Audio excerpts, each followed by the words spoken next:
Bonjour, aujourd'hui on va étudier le squelette de la main. Le squelette de la main forme le segment distal du squelette du membre thoracique. Ce squelette est formé de trois segments. Un segment proximal, un segment moyen et un segment distal. Le segment proximal forme le carpe qui répond au poignet. Le segment moyen forme le squelette des métacarpes qui correspond à la paume de la main et le segment distal constitue et forme le squelette des doigts est formé par les phalanges qui forment le squelette des doigts. Donc carpe, métacarpe et phalange. Tout d'abord, le carpe est formé de 8 os superposés en deux rangées, la rangée proximale et la rangée distale. La rangée proximale est formée de 4 os qui sont de dehors en dedans, le scaphoïde, le lunatum, le triquetrum et le pisiforme.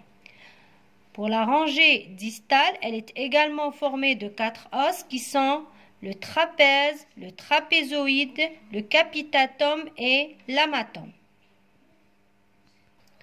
Les particularités du carpe sont la présence de la tubérosité du scaphoïde sur la face palmaire du squelette de la main, ainsi que la présence de l'amulus ou bien le crochet de l'os amatum. Donc, pour le deuxième segment moyen qui forme les métacarpes, donc les métacarpes sont des os longs au nombre de 5, numérotés de dehors en dedans. Donc, premier métacarpien, le deuxième, le troisième, le quatrième et le cinquième métacarpien. Ces métacarpes sont séparés par des espaces interosseux. Donc, comme je disais, les métacarpes sont des os longs, formés par une base proximale, une tête distale. Ces deux extrémités sont unies par la diaphyse métacarpienne. Le premier métacarpien est court et trapu. Le deuxième métacarpien est le plus long. Le troisième métacarpien est le plus gros.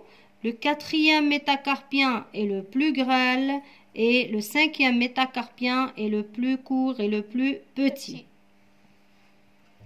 Le troisième métacarpien présente sur sa face dorsolatérale une saillie osseuse qu'on appelle processus styloïde. Les phalanges qui forment le squelette des doigts sont également des os longs avec une base proximale et une tête distale. Donc, chaque doigt possède 3 phalanges, à l'exception du pouce qui ne possède que 2 phalanges. Alors, les 3 phalanges sont tout d'abord la phalange proximale, qu'on appelle aussi phalangine, la phalange moyenne, la phalange proximale appelée également phalange, la phalange moyenne qu'on appelle phalangine et la phalange distale appelée également phalangette. Donc le pouce possède 2 phalanges, l'index, le médius, l'annulaire et l'auriculaire possèdent 3 phalanges. Pour l'anatomie palpatoire, donc pour le carpe, le tubercule du scaphoïde est palpable, ainsi que l'amulus de l'amatum et l'os pisiforme. Pour les métacarpiens, donc la face dorsale des métacarpiens est palpable, ainsi que les têtes des métacarpiens sont palpables en flexion.